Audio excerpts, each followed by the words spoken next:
Hello friends, hope you are doing well and staying healthy. Today we are going to be talking about compression. Something that I see a lot is people putting a compressor on every single channel even if they don't need it. So what I want to teach in this video is how to compress with intent, having a purpose behind your compression. So I will be going over 5 different scenarios in which you will need to use a compressor. I won't be covering a multi-band compressor in this. I'll save that for a whole nother video. But anyways, before I get into it, please be sure to leave a like and subscribe, check out some of my releases, and support the channel. All right, let's get into it. Okay, so scenario number 1 is using a compressor if you have dynamic content. This just means that the level is not very consistent among the track. So you might have some peaks, you might have some dips, but overall it's not very consistent. And so what you want to do here is use the compressor to bring down the level of the loud parts so that they match the quiet parts. So I have an example here of this synth from my Model D, and in this scenario, as I'm increasing the filter cutoff, because all these frequencies are being introduced, the overall level gets louder. And for that, what I'm doing is I have a compressor with a fairly short attack because I want to compress that loud transient. Sometimes you might want to have a longer attack because you might want to compress that transient. Maybe if it's like a drums or like a bass line that you want that punch, you might not want to do that. But for this case, there isn't like these sharp transients. So I have a fairly quick attack, relatively quick release, kind of medium length. I have 100 milliseconds. These values, you want to play around with them. Make sure that they're dialed in for what you're compressing. This isn't like a one-size-fits-all scenario. But yeah, this is just a case where you'd want to do that. So I have these quiet parts here that aren't really being compressed that much, and then as it gets into this louder region here, it's being compressed more, and your threshold again is going to vary based on what you're compressing. So this sort of reduction of dynamics is pretty common for stuff like this synth, which has a variable volume as it plays. Also very common to use on vocals. Usually for a vocal, you'll have a compressor that's just focusing on reducing those peaks, and then you'll have other compressors that do various other things that I'll get into later in the video. Now for scenario number 2, which is kind of the opposite of the first scenario, which is if you're trying to make something more punchy, aka more dynamic. So this is pretty common for drums like kicks, snares, things that you might want to emphasize that transient. So for this, what you want to do is you want the compressor to have a slower attack because you don't want to compress that initial punch. And then depending on what you're working with, a relatively short to medium length release. For this kick, I have a short release. It's already a pretty punchy kick, but I want it punchier. So let's hear this without the compressor. Nice 808 kick. And then with it, doing about 3 dB of compression. The way this works is that because you're not compressing that initial punch, you're actually emphasizing it because you're ducking the volume that comes right after it. So in a way, you're stressing that transient, and also you're making more headroom in your mix because you're not having the sound play at a loud volume for a longer period of time. You're shortening that after it punches. Quick side note, with drums, sometimes you actually might want to reduce the dynamics of your drum if it's, say, too punchy, got too much transient. And in that case, again, revert to scenario 1, in which you'll use a compressor with a quicker attack. Scenario number 3, and that is using a compressor to glue sounds together. So this term glue gets thrown around a lot. You'll hear it, you've probably heard it already. And all this is saying is taking a bunch of different sounds, and processing them through the same methods in order to make them sound more together. So think about like in this pandemic, we're all going through the same shit, So we feel more united since we have something common, right? So same way, you can take these sounds. In this example, I have drums. This is a pretty common technique, is to glue compress your drums together. So all these drums are going through the same compressor, so they have a commonality between them. It makes them sound more like they're from the same drum kit or the same room sometimes, you know? So Ableton has a thing called a glue compressor. You know, it's literally in the name. If you don't have Ableton, you can actually buy this compressor third party. It's actually made by Sidechaining, or you can just use a normal compressor. Doesn't matter. So for this, I have these drums here. Let's go here.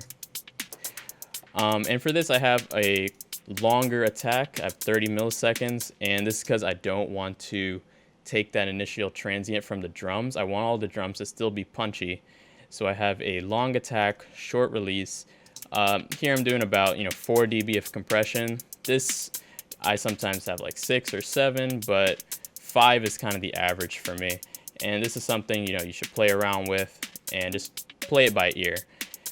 And I'm parallel processing these drums. So what that means is I have a dry signal and a wet signal, the wet signal being the one that's been compressed. And with this plugin, I can actually just determine how much of the dry and wet signal I want to send, like the ratio between them, just with this knob. So it's at 60%, which means 60% of the dry signal is going through, and then 40% of the wet signal is going through.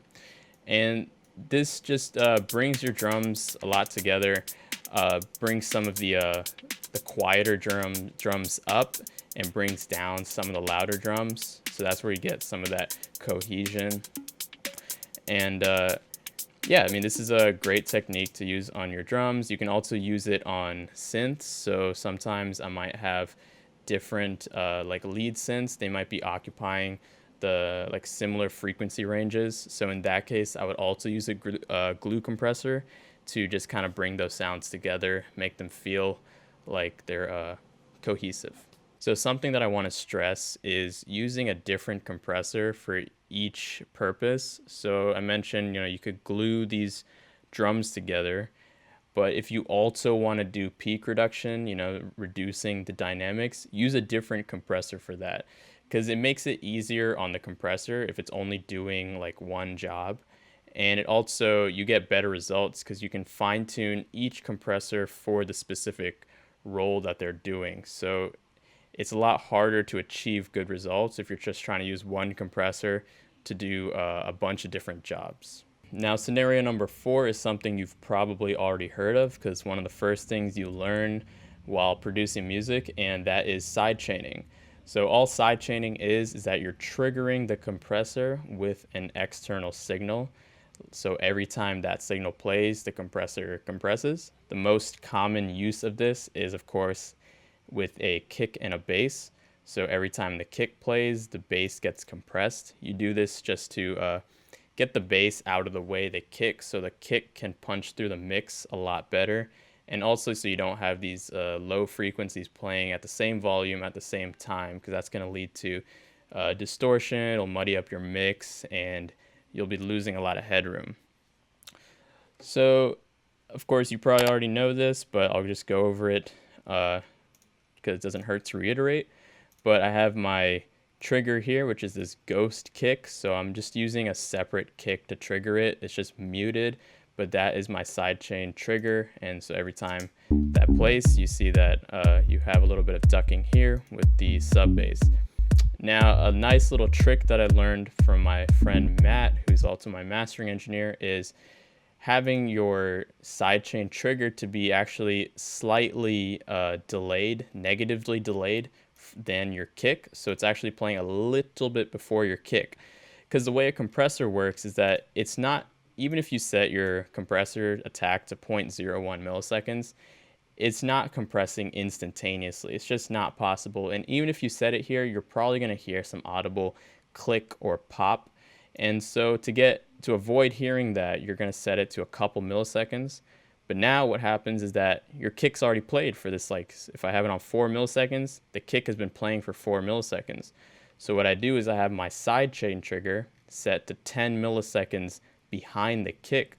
So that way the bass can actually start compressing a little bit before the kick plays. So this actually makes a huge difference in having your kick punch through the mix and having your bass just sound a lot better. So another case where you want to use sidechaining is if you have just different elements that are occupying the same frequency range and they're playing at the same time. So for example, you might have a vocal and a lead synth. They're both mid-range elements. And every time the vocal plays, you want the lead to duck in order to make the vocal shine through the mix. So you'd set your vocal as the trigger for your sidechain that is compressing your lead synth. This is just one example, but every time you notice that two different elements or maybe three different elements are fighting for space in the mix, it might be a good idea to sidechain one or more of them to your dominant element. The last scenario, scenario number 5, is if you want to limit something. A limiter is just a compressor with an infinite ratio, so this is pretty similar to scenario number 1 in that you're trying to reduce the peaks of something. It's just a more extreme version of that. So right here I have this bass line, this like FM bass, and there's parts where it's like gets pretty loud while it peaks. So for that, I'm just putting a limiter just to take care of that like top end transient so it just doesn't go over, and I can control it a little bit better than if I used a normal compressor. And actually what I'm doing here is I'm using a combination of a normal compressor with a limiter. So I'm kind of splitting the duties between this compressor and the limiter, which is also, it kind of goes back to what I said earlier with having compressors do different things. It just kind of eases up the workload of each plugin, if that makes sense.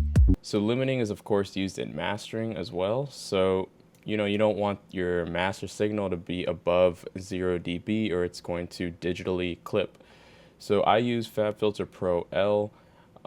If you want to learn more about like a mastering chain, go check out my other video on mastering. I do like a simple Ableton mastering chain with just stock plugins, then I show you what that looks like with the plugins that I normally use.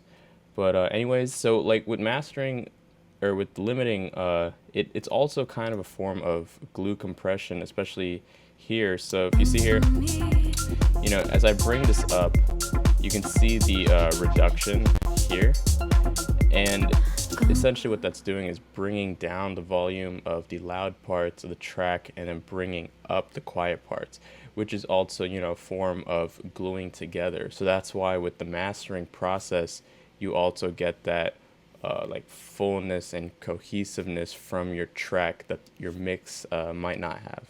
So there you have it. That is 5 scenarios in which you should use a compressor. Hopefully now when you put a compressor on something, you will ask yourself, why am I doing this? And if there's no reason to compress, then you don't need a compressor. Anyways, hope you guys enjoyed this and found this helpful. Please leave a like, subscribe, support the channel, and as always, I'll catch you in the next video. Peace out.